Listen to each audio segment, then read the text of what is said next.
What's up, guys? This is Green Warrior 291. I'm here with, well, a VTuber model. One that kind of looks cool for something like this because, well, I'm kind of pressed for time now that I know how long I have. But yeah, Demon Slayer, Mugen Train. Now, there's a few parts I would like to discuss in the matter for Mugen Train. And a lot of it comes down to, well, characters like Zenitsu and Inosuke do have some characteristics, but that's through the dream parts. And Tanjiro is obviously going to be the main character, so he gets affected the most in the story. Like, this isn't normal review in terms of we're going to go over every single aspect. No, we're only going over 4 important aspects just to make it, like, simple for you viewers. And those are obviously going to be the story aspects of Mugen Train with Lower Moon 1, because he kind of is one of the turning points of this entire story, next to the second point being Upper Moon 3, because look, if there's anything I have to say about Mugen Train, is that it is one of the more important parts of this entire story, because literally it is one of the 2 changing points for Demon Slayer. And we'll go over it. And obviously, Rengoku, we gotta go over Rengoku, because literally this is his biggest debut and like, all at the same time. And then how everything by the end of the movie affects the Kamado Squad, because they all get affected in one way or another. So let's begin.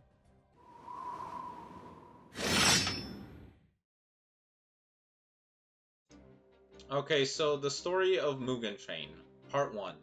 Now, this is mainly, in fact, of how everything kind of goes, with Lower Moon 1 being a unique kind of threat. Like, he doesn't necessarily fight you in a normal sense. He basically uses the dream stuff, the train, in order to consume his victims. So the way this would function would be he uses the tickets in order to kind of infect the passengers, and when they're knocked out, he uses essentially the core of the dream. He basically consumes them while they're asleep. While for the Demon Slayers, they have to destroy the core in order to essentially make them comatose, because mostly they'll be highly aware of what's going on, and that essentially puts it as a problematic kind of issue. So, well, our first thing is Lower Moon 1 uses people as, like, his underlings, with the promise of, like, the sweeter dreams, because, you know, they've had a hard life, I guess, and he's using that against them, which is an interesting little way of using humans as allies. And unfortunately, they all fail in different ways. Rengoku was able to immediately, his senses were telling him, like, something's wrong, and whoop, you got grabbed. And also we get to see, like, Rengoku stuff, which we'll get to. Tanjiro's, like, the dude couldn't even do it because it was so peaceful. Tanjiro is such an innocent soul, to such a degree that his entire thing makes me actually think that the characters here, or no, the animators decide to take it from Kingdom Hearts 3, because it looks somewhat similar. But then again, you know what, it could just be that it's kind of the same. But yeah, Tanjiro's is so peaceful that dude could not actually do it. Like, he actually got redeemed in a way. Zenitsu's is funny because, well, we know he's, like, in love with Nezuko and stuff, and it's kind of funny, kind of his dreams in relation to that. But dude goes in, everything's super dark, and yeah, Zenitsu kind of just fucks him up, which is funny. But that's next to Inosuke, who honestly literally screwed over his intruder, because, I mean, dude in his dream actually can become a monster, and yep, they didn't stand a chance. So when obviously this plan doesn't work, and mainly thanks to Nezuko, like, breaking through Tanjiro's dream with the fire and stuff, and Tanjiro committing seppuku in his own dream, that's how he was able to wake up, and as he's helping everyone else get up, with Zenitsu remaining asleep because that's his best state of fighting. Yeah, all the craziness begins with all them protecting the passengers. Mainly Rengoku taking that honor, because end of the movie kind of suggests that Rengoku used so many techniques and everything to make sure that not a single passenger is dead by Lower Moon 1. And so, yeah, pretty damn cool stuff. Like, the ability stuff is interesting, as well as the fact of the fights. Against Lower Moon 1, like, if you get caught by the thing, you're stuck in a dream, but Tanjiro's able to figure out how to escape the dream, which obviously would be a problem. So what is the trick? Pretend that he had knocked him out, so he can actually commit real-life seppuku, with Inosuke being basically the one to kind of knock some sense into him and saying, hey, you're not, don't do that, you're still awake. Which, by the way, Inosuke is the greatest counter to this Lower Moon 1 threat, because the Boar Mask quite literally helps in, well, screwing over Lower Moon 1 in trying to actually put him to sleep, because he can't really tell where the hell is Inosuke actually looking. And then Zenitsu is also another counter, because dude is fighting in his sleep, and he even complains about that when he's like in his dying words, which is super funny, because I mean, yeah, what the hell do you do when your opponent can still fight while they're asleep? So a lot of it does come down to, well, all of that, and that chaos is what allows Tanjiro to use the Hinokami Kagura. Similar to how he did against Rui Lower Moon 5 back in Season 1, how he was able to kind of break through it. Like, yeah, he's good with water breathing, but when he uses the Hinokami Kagura, which, I mean, translation to sun breathing, he's essentially kind of in a god mode in a sense. So he's able to push his opponent to such a degree, and the way he cut off the head of Lower Moon 1 is obviously pretty damn cool. Like, that animation alone is perfect. And also how the train was just going all over the place after Lower Moon 1 was defeated. And we get our glimpse of the upper moons. Because a lot of the fact is, the lower moons have always been the weak link of, like, the 12 Kizu. And that is a problem for Muzan, because why is he putting effort to these lower moons when they're constantly getting replaced?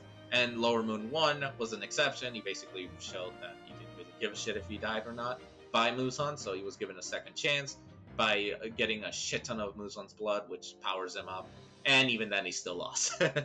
Like, genuinely speaking, Lower Moon 1, it may have been powerful, but this kind of shows an interesting aspect of Tanjiro and the crew's strength, because back when they were fighting in the mountain, it basically showed that Zenitsu was the only one who got a real victory, but would have died without Shinobu kind of coming in.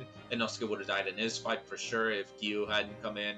And obviously Tanjiro would have died if Gyu hadn't come in. Like, they all were not able to realistically beat a Lower Moon on their own. And right here, without, like, Rengoku actively being in the fight against the Lower Moon, like, he was helpful in such a big way in saving all the people. But my thing is, they're strong enough to at least contend now with a Lower Moon, which is such a big thing, because this shows that they have definitely progressed in terms of this aspect of, well, you know, strength. So they're reaching Hashira level, because recall, defeating a Lower Moon does also give you qualifications to become a Hashira. But then again, I mean, without Rengoku, they probably would have lost a lot of passengers. So we also have to keep certain things in mind.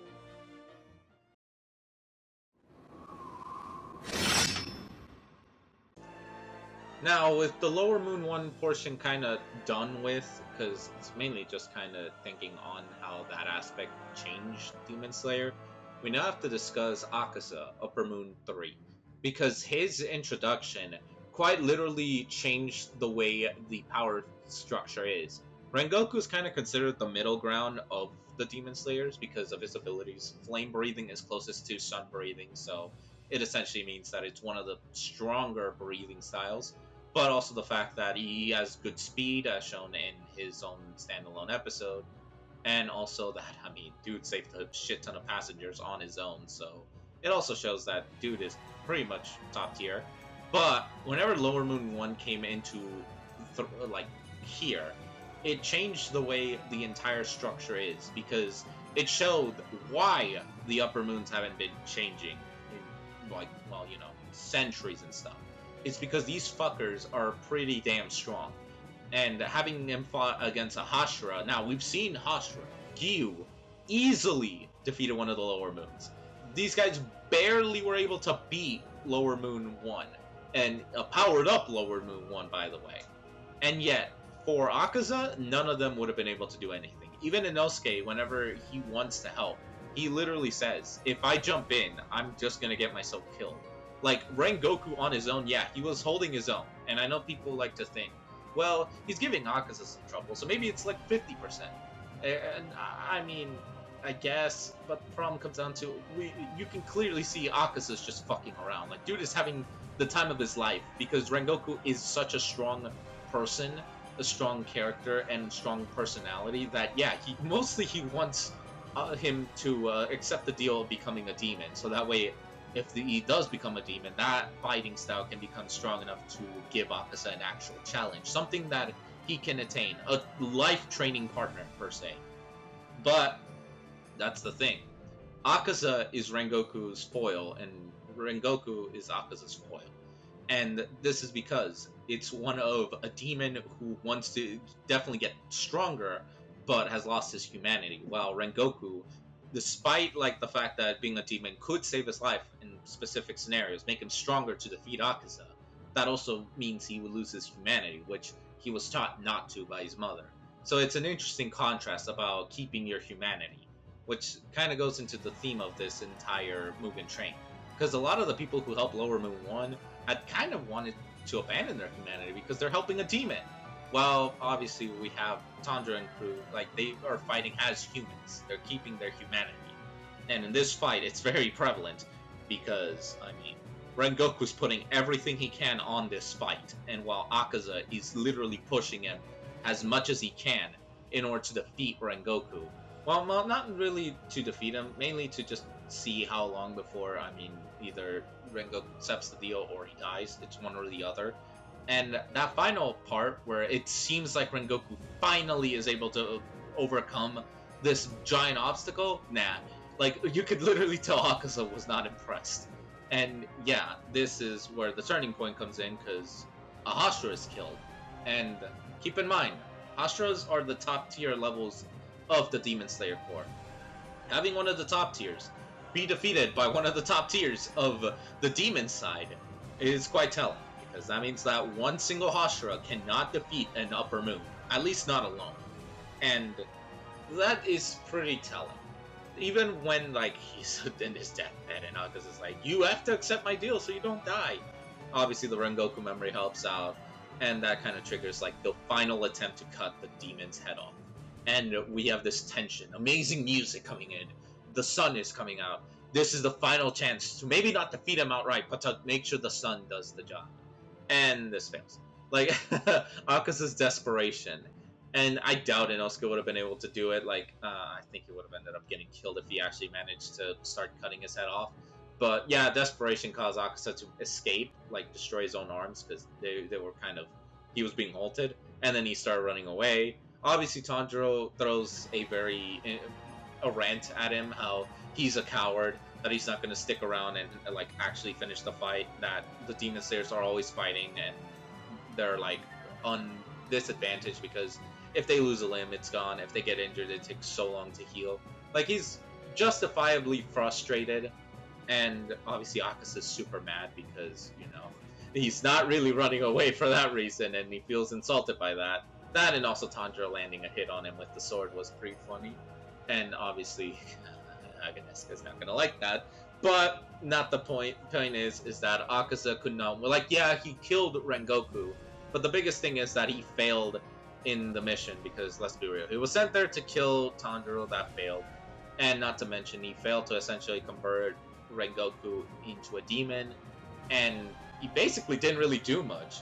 If he wasn't there, nothing realistically would have changed outside of the fact that Rengoku would have been alive. So him being there, I mean, yeah, he killed a Demon Slayer, he killed one of the Hashiras. I mean, Musan's not gonna give a shit because Tanjiro's alive, but also, he really didn't do much of anything outside of just inspiration now for Tanjiro, Zenitsu, and Inosuke, because Rengoku quite literally motivated them with his death. But yeah, even, I mean, this was a victory for Rengoku in the sense that no one died. Like, Rengoku's biggest promise here was that no one was gonna die. Well, ignoring him, of course. And yeah, he succeeded. Like, he protected everyone. So this was a human win. But the reason I'm basically separating these two parts in terms of it is that Upper Moon 3, Akaza's rival, shows us that Tanjiro and the crew have a lot to go if they realistically want to even put up a fight against an Upper Moon. Especially one like Akaza, who is really, really high on scaling. That, I mean, it's probably inhuman to even reach that scale as a human. But that is the biggest change that Mugen Train really put. Like, the lower moons are kind of done for. They're kind of, you know, useless as hell. The upper moons are here show that they're not to be underestimated, if that's the right words to use for these upper moons.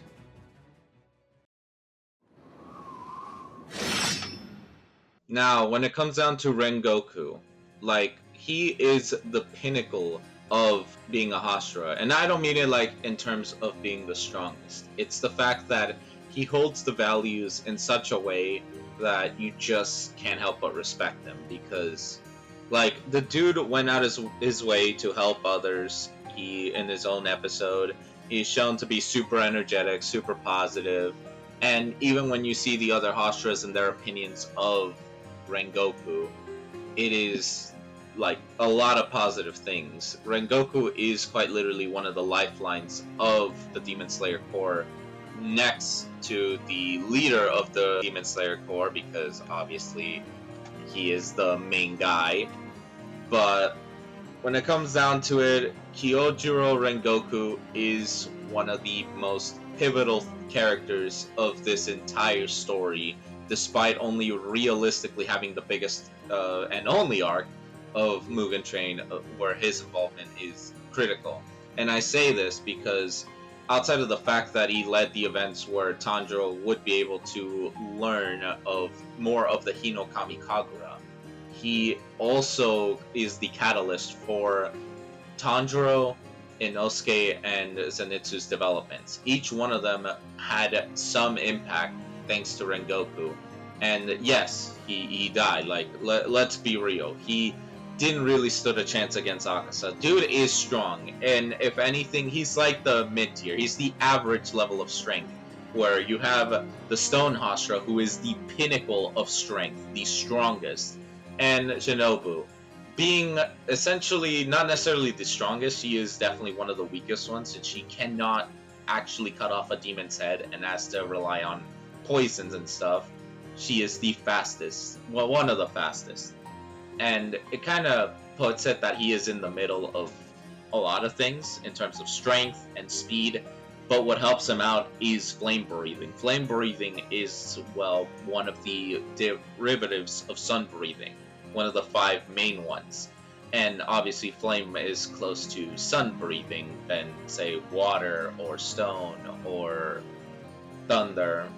And you know what I mean. It is essentially that flame is the closest. And having Tanjiro encounter Rengoku is such an interesting thing, because had Rengoku survived the events and been able to still be a demon slayer, you no doubt that he would be the one training Tanjiro, and we probably would have seen Tanjiro reach his potential faster than he did in the main story.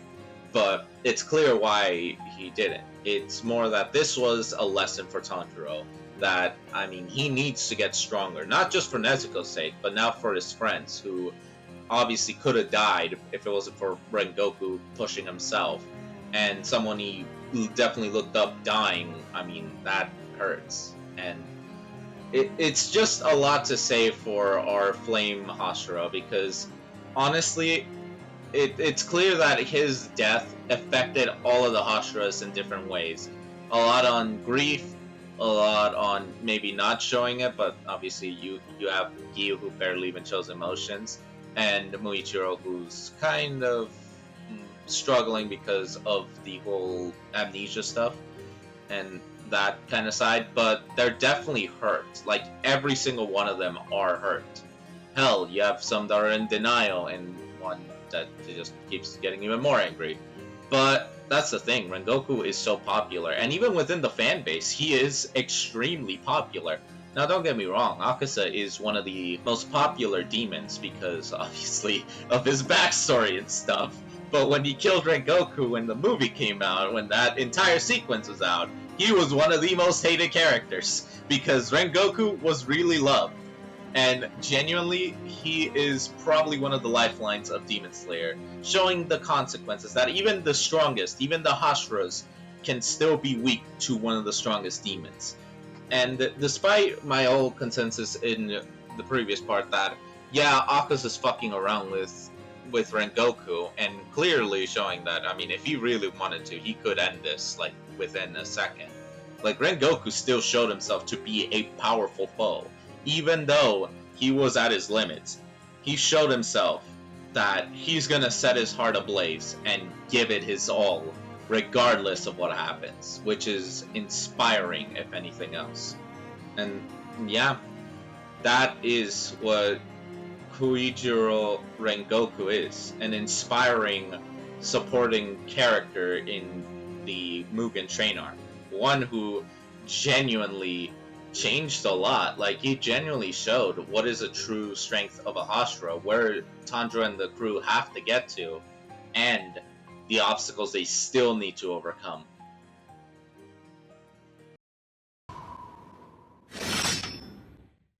Now, for the Kamado Squad, this section is going to be brief because what happens moving forward? The death of Rengoku quite literally pushed them to actually start trying because they lost someone they definitely trust, someone that, had he been alive, would have taken all three of them to be trained under him and would have probably, they all would have probably reached their potentials a lot faster. But this one, it's more reaching their potential in a way that's unique to each one of them.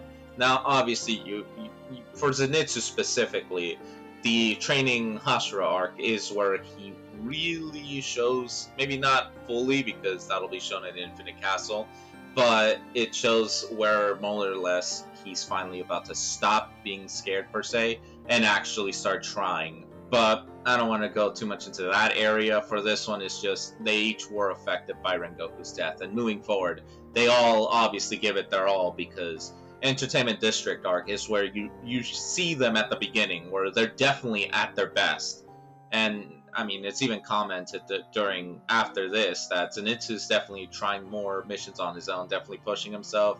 Inosuke's obviously, like, Inosuke just constantly keep getting better. And Tanjiro, that motivation from Rengoku quite literally helped them in making sure he just can overcome, well, any obstacle that's thrown towards him because he wants to save his sister. His drive to save his sister and make her back into human is even stronger now, and because it's an added bonus to now wanting each of his friends to also survive.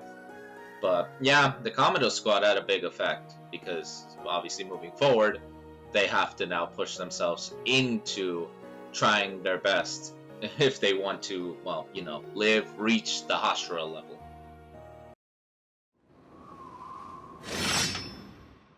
To really conclude Mugen Train, it's the first part of two of the game changer. With this one being that they finally have surpassed Lower Moons. Yeah, they kind of needed each other to beat Enmu.